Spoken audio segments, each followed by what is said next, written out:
quite technical. First, briefly about myself, that's me. My name is Mathias Bolt Lesniak. I live outside of Oslo. I have a wife and 2 kids. They're watching. Hi! And about 1 million other viewers today. I've been using TYPO3 roundabout since 2003. I thoroughly crashed my first installation. Learned a lot though by doing that, but really do not rename the TYPO3 folder. That's pro tip.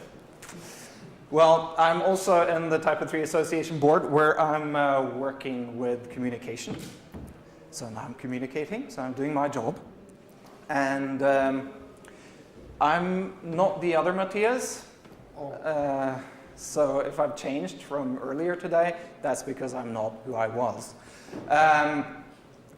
And don't mix me up with the other Mathias who's working on the front-end editor, who's our CTO at Pixelant. He's also not me. So then we have that sorted. Short just about Pixelant and who we are.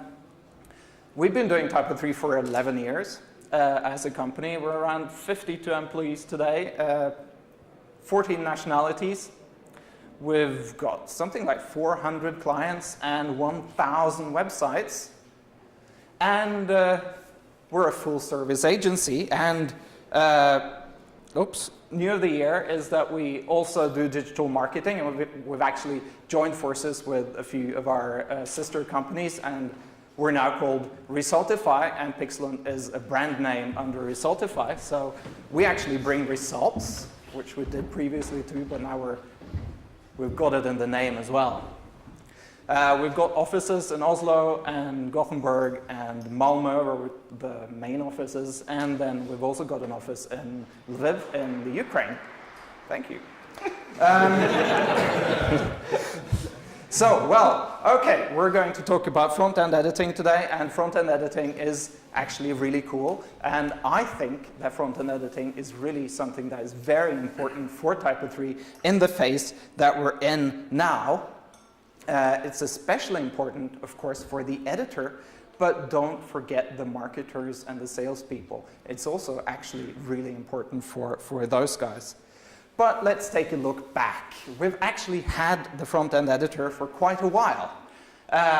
It's nothing new, and this is a quote from the TYPO3 wiki, where it says that front-end editing is a concept that has been implemented in TYPO3 for some time now. That entry was actually added to the wiki on the 7th of March 2007, so 11 years ago. But the first page about front-end editing was actually added back in June 2004, and front-end editing, I mean, it's been there since really the beginning of the 2000s. And that's how it looked, the front-end editing in TYPO3 some time ago. I mean, you had these really amazing pens that you could click on, and then a new window would pop up, and you would see a bit of the back end, and you would be able to enter in your text and save, and the window would close, and you know, it's the really basic front-end editing. But I remember using it, and it was really cool. I mean, you couldn't do that anywhere else. So TYPO3 has always been at the forefront of the technical development. Later on, we had the advanced front-end editing, which came in TYPO3 version 4.3. And it was also cool. I mean, now there were more tools. You could move around on content elements, and it didn't pop up in a new window when you started editing. It popped up in sort of a modal box. And well, you can see the rich text editor as well. It's developed a little bit since that time. But that was in 2009. But that was also, I mean, super cool with that type of front-end editing. I demoed that for clients, and they were like dying. So then a few years went by, and then we got to really what I call the Hawaii years. This is really a picture from Bali, but it's got the caution, watch your step sign, which is very important for around that time. We had something called Phoenix going about, and one of the things that was really cool and was introduced, I think, in the third sprint was that Phoenix had a really cool front-end editing thing called Aloha. That's the Hawaii connection, and it was, that was really, really cool. That's when front-end editing was really, really front-end. You just clicked and then you could write. And we did a job with that and created an Aloha editor for the normal TYPO3 as well. And it looked something like this. It was originally a work by Georg Ringer, and then Joseph Spisiak from Pixelant also picked it up, and we did a lot of work on creating this Aloha editor. And that was the point when we discovered that front-end editing is not just a sort of editor thing that you say to the editor that, well, you don't have to look into the backend, you can just click and write. It's actually a really, really, really good sales tool. Really good. This is your website with that type of inline editing, that front-end editing that will make you feel like you're on a beach in Hawaii and really relaxing. You know, showing a front-end editor to the client, it's like a wow experience. It's really, really, really cool thing. And front-end editing actually sells websites. You can, today, use the front-end editor, demo it to a client, and they will throw thousands of euros after you just because they see that this is a tool that they can use. You can speak for hours and hours and hours about features, but in the end, what really converts the customer is actually to see how their life is going to be changed by using this fantastic TYPO3 CMS. And that is, don't forget that, because it's a really important thing. And in some way, you can say that when you use TYPO3 every day, you will need the front-end editor less and less, because you get to know the backend and you like the pro features in the backend. But the front-end editor is really an important entry-level feature for TYPO3 and something that can really sell the platform to the customer. And that's important because if how do you think about TYPO3 when you use it from day to day? You have a close and personal relationship with TYPO3, and probably if you think about yourself as a teenager, you would have a poster on your wall looking something like that. And this is sort of what you're looking up to. This is what makes TYPO3 great. Oh, TYPO3. And the thing with this is that we can put faces on the great stuff. We know that TYPO3 is great. We know that, wow, you can click and drag the pages around and you can run 1,000 websites within one installation, and we can dive into all of these cool features. But when you start introducing TYPO3 to somebody who's never heard about TYPO3 before, it's not really those kind of posters they see. They see something like that. Do they really know that TYPO3 is this great? You have to do a lot of explanation. And that's where the front-end editor can really convert people, show people that TYPO3 is great, and it turns out something like that for them, and then they can put faces on it later on.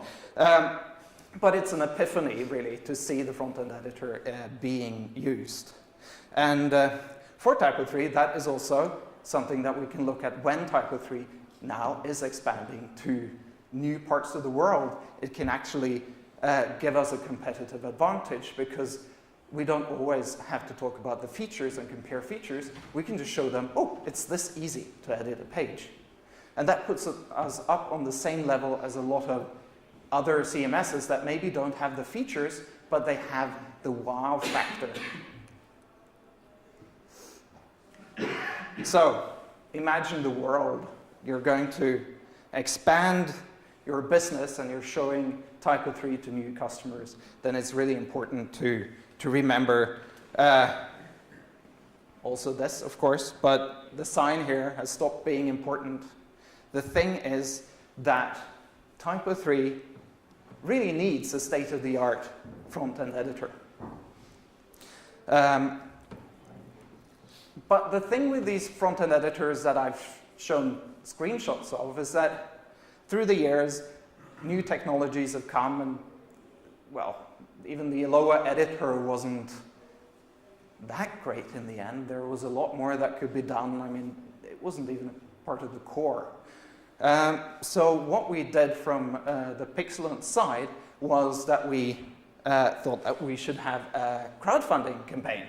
Yoo-hoo! Crowdfunding is really great, by the way, because it can, in an open source community, you can really involve everyone in creating a great product, even when it requires a lot of resources.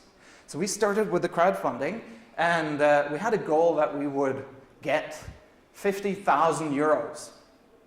That's quite a, big, fat, hairy goal, but we had 117 backers pledge money to building a new, better front-end editor. And we reached our goal for 50,000 euros, but actually we overreached our goals. We got more than 63,000 euros pledged towards making a front-end editor. And I think that also shows that there's a lot of interest in the front-end editor for TYPO3. A lot of people understand that. So what did we do when we were working with the front-end editor? We set up a few goals and a few steps that we wanted to do with the front-end editor. Firstly, the overall goal with the project was to write really solid code, but also keep it close to the core, because that means easier upgrades, more compatibility. A change in the core doesn't mean you have to rewrite the whole thing. And if you look at the result that we've gotten, it's very close to the core. If you look at the source code, there's very little source code actually compared to all of the features that are in the new front-end editor. And that's because it's really reliant on a lot of core functionality in TYPO3. So the steps that we had was, okay, we had to make a basic implementation, of course. Then we wanted to make all of the content elements inline editable. We wanted to have a drag and drop functionality so that you could create new content elements just by dragging and dropping them in where you wanted them on the page. We wanted to have resource handling. We wanted to have custom editing modules. We wanted to have good SEO and accessibility scoring in it, workspace support, and a good page tree. And we said we will backport it to 7.6. And it's, I mean, we've really reached a lot of those goals in the process with developing the front-end editor. And if you look at the status today, the features that we're still working on is, it's the SEO and the accessibility scoring, which we're still testing software for. There's a lot of ways to do. Yeah. Can I ask you a question? Are you cooperating with Yoast or not? Right now, we're not cooperating with Yoast. And Yoast came along during the development process. So we've been looking at other tools for doing the SEO, but I mean, Yoast is definitely a tool that we're looking into. And are you also working on the accessibility scoring or not?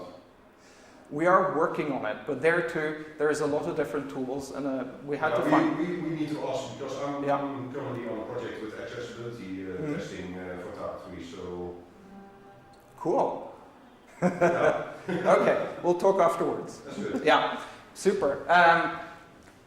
Workspace support was another thing that we really wanted to put into the front-end editor, so that you can use front-end editing not only in the live workspace, but you can use it in any workspace.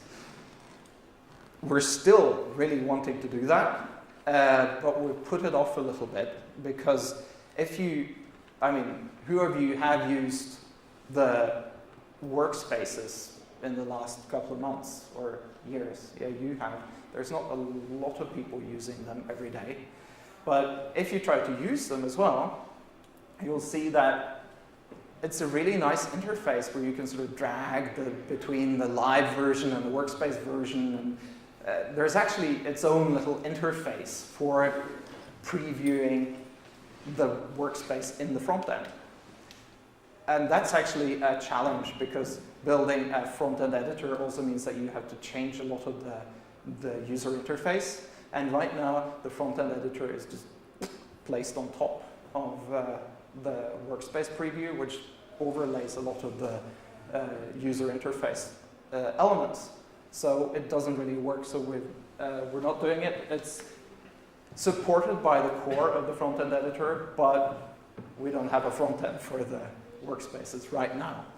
And then the 7.6 backporting, that's the only feature we've said we're not going to do, because as we're working with this thing, 7.6 is moving, into the history, and it's much more important to make sure that what we're doing is great and has a good quality, rather than focusing on a legacy version of TYPO3.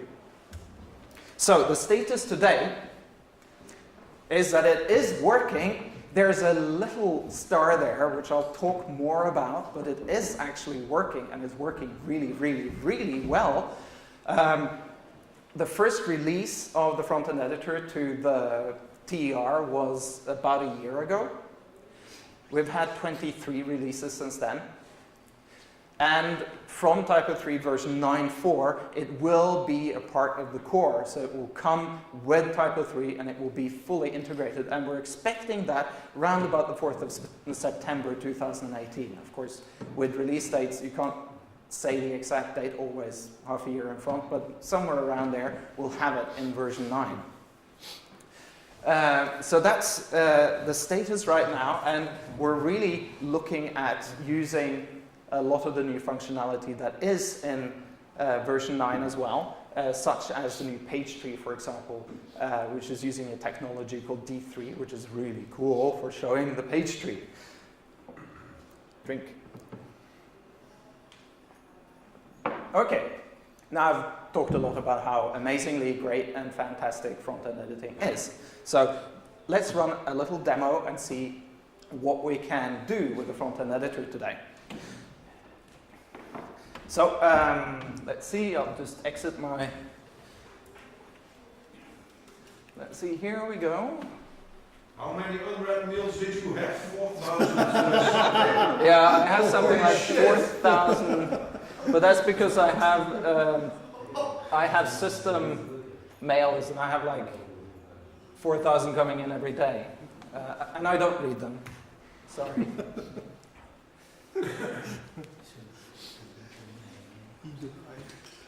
Oh, see, I have a front-end editor presentation. Thank you, Calendar. That was very good. Glad I didn't forget that. Okay, so here we are. This is actually the front-end editor being used on a website. This is a part of the T3 kit template that we have made, and it's 100% compatible with the front-end editor. So, I mean, what shall I do? I mean, I can scroll down here and I can choose this title, for example, and I can just start typing, hello. And that's front-end editing. Wow.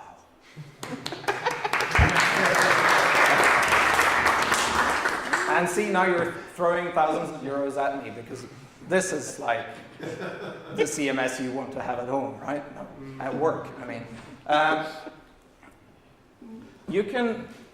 There's lots of options as well. You can turn content elements off and on, delete them, You can move them up and down if you want to. You can also click on edit and enter it into the normal backend interface.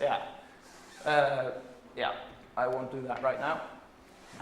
But basically, everything is accessible to you, and when you're working in text as well, you have lots of different options for the text that you're working with as well, and including links. We can also go to other pages here. Yeah, I'm going to keep staying on this site.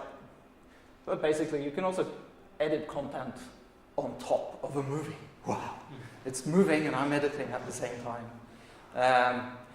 But here you can see that we have a lot more formatting options as well. So basically, you have access to the entire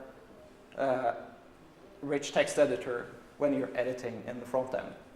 So it is possible to live a life entirely in this front end. Yes. And what's about the icon in the backend from the TC kit? I can change the icons easily? Then you have to, that's hard to do with a front-end editor, to change these icons by clicking. That would be a really nice tool to develop. We haven't done that yet. I wish we had it, but then you have to enter into the normal editing interface to change those icons, for example.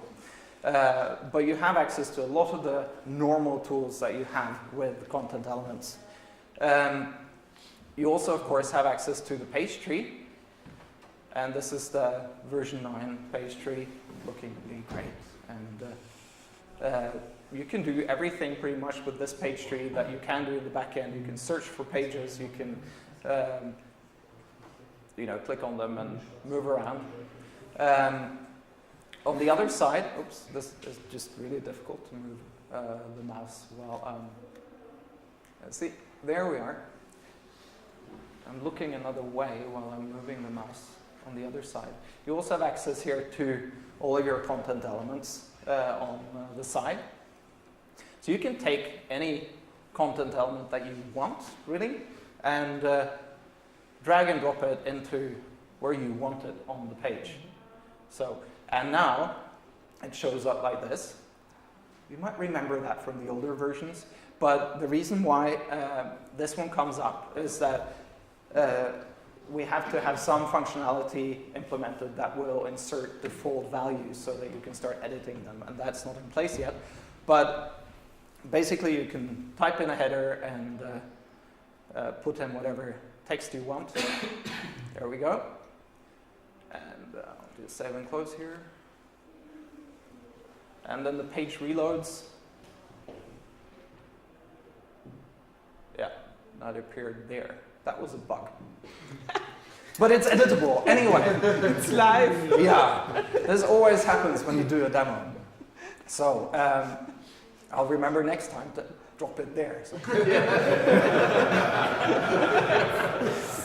Magic. But basically, it's a bit of the wow factor, not that it appears over there, but I mean that you can actually drag and drop something in. You can also have access to all of the elements on the page, and it will, when you hover over an element in the list here, it will automatically scroll to that element. A cool feature that I really want for this is that you can take this element and drag it back in, and then it makes a copy. That would be really cool. We haven't got that yet, but if you want to develop it, it's not very many lines of code. So basically, it's really easy to do the basic editing that you normally want to do with a front-end editor, and you can, of course, save and go to the backend, for example. So that's, I really think you guys should try it out, because it is quite an amazing experience to work in a front-end editor like this, and especially if you do it with clients, they'll love you for it. So let's get back to my presentation. Let's see here. There we are. There we go. Okay, so I showed you a demo. Now, of course, you're all sitting here as experienced developers, and you're thinking, how is this working? Is there some magic behind this? Yes, there is magic behind this, and it's called Fluid. This is how the front-end editing is implemented today. You can also implement it with TypoScript. I just haven't put an example of that in here, but yes, you can use TypoScript, no problem. But there's a view helper called content editable, and you specify what table and field and the UID it's related to, and you wrap that around the output. So pretty straightforward to implement it. The only problem, and that's why there was a star there earlier when I said it's working. It is working, you saw it's working. It's just that if you put this in, you have to put it into every single Fluid template where you want content to be editable. And of course you only had to do it once, but we've had a few people who have installed the front-end editor and said, what? It's not working. And it's not working because it's not actually implemented. You have to do a bit of work to make it work. With the way Fluid is working today, it would also, if you turn off the front-end editor but have the front-end editor view helper tags in here, your page will start throwing exceptions because there's view helpers. If you turn off the front-end editor, it will throw exceptions because there's no view helper with that name. And that's a bit sort of silly because then you can't turn things off and on. So we've been really looking for solutions to that. I guess it's one of the challenges with Fluid. Fluid is great, but exactly this thing about rewriting every single template is a little bit tedious. So actually, we got saved. We were saved by the nameless coder, Klaus Due, and he actually posted a gist at GitHub suggesting a solution that is looking a lot easier, and we think that this is great. Basically, at the beginning of your template, you specify sort of editable, okay, that's the table, and that's where we're picking the UID from.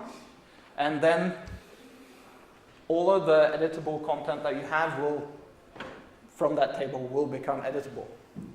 And the nice thing is that if we put this into Fluid and into the core, then we won't have any problem with exceptions, and people can publish their extensions with this code present in their Fluid templates, and when you enable the front-end editor, everything will work.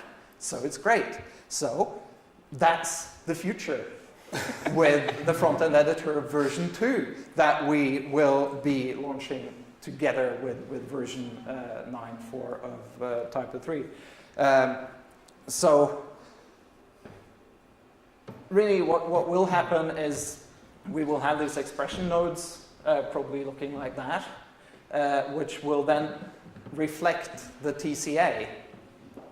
And yes, you don't need any view helpers, and it will be a part of Fluid style content. So when you turn on the front-end editor, every single Fluid style content element will be editable from the get-go. And that's the future of TYPO3 front-end editing. And I mean, wow, it's going to be so cool. You can install a website with front-end editing just like that. And to get here, of course, we have had a lot of help from the core team. Thank you, core team. It's a lot of things you have to think about when you make a front-end editor, especially if it's going to be a part of the core. So, I mean, really, that's been very helpful. And the crowd has been very helpful with the crowdfunding our development. And I can tell you that the development of the front-end editor has been within budget, and we're kind of proud of that. So with the front-end editor, if you want to try it out, you can get it at the TER today if you want to. You can also help develop new features, put new things into the front-end editor here. And if you really just want to test it, we have everything implemented today in our T3 kit package. So you can download T3Kit, and I mean, it's like 3 command line commands that you run, and Composer will install everything, and it will be up and running in a couple of minutes, really. So that's probably the fastest way of testing it. So I'll do like that. Thank you. That's the front-end editor.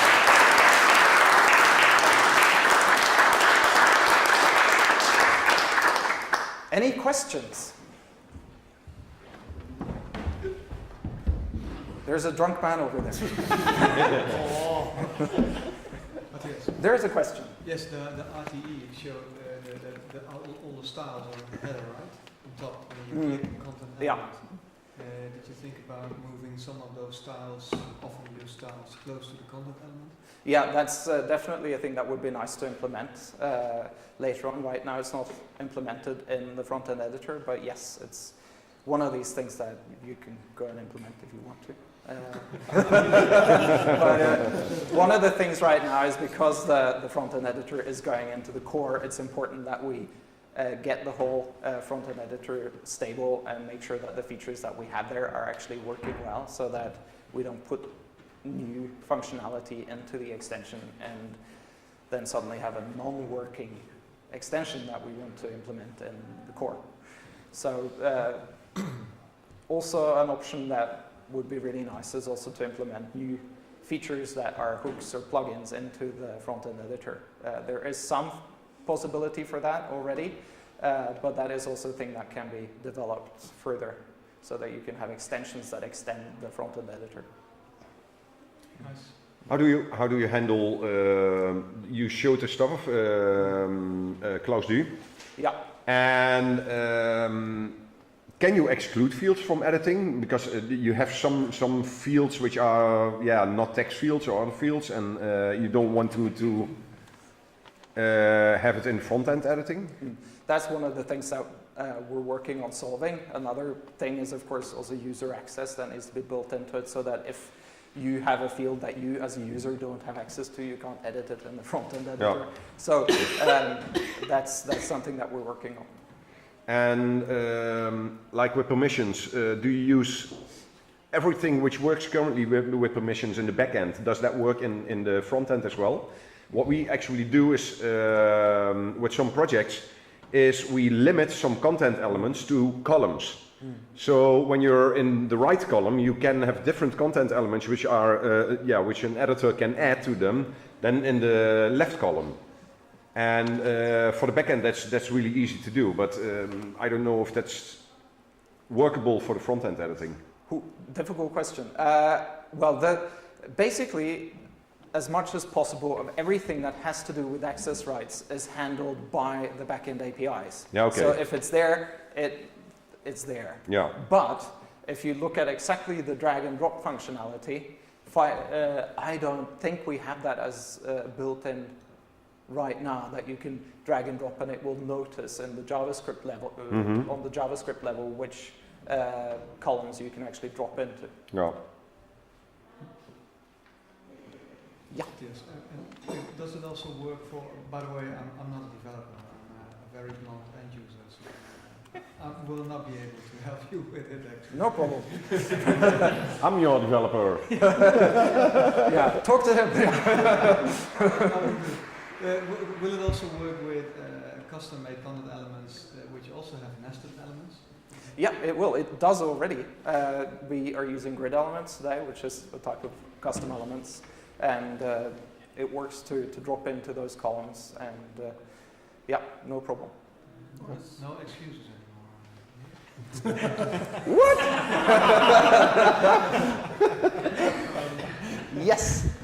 One thing I was missing are custom records. So if you have a plugin with a tab list and you want to edit some of these records, is it possible? Yes, it is. You just have to implement it in the template for those elements and make them editable in the way you want, and then they will appear.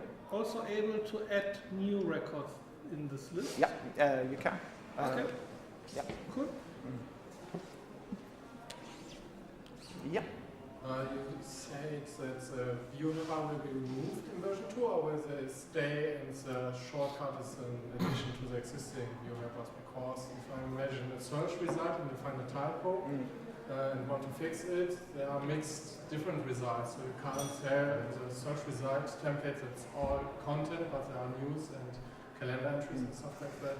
So it might be the only solution to narrow it down with the view helper. Right now, I mean, this is a work in progress, but namespacing is important. I mean, there's lots of templates that you build in Fluid where you have different types of data records that are used in the same template. And namespacing, of course, it's a feature that we should have. I don't know exactly where it is at in the development pipeline, but yes, it's been pointed out and being worked on. Will the final version have the same look and feel in frontend like the backend? As much as possible. Right now it looks a bit like how I showed you. We also, in addition to the dark version, we also have a light version, so that if you have a dark website, you can have a light front-end editor and vice versa. But of course, if it's going to be a part of the core, which it will have to look like the backend as well.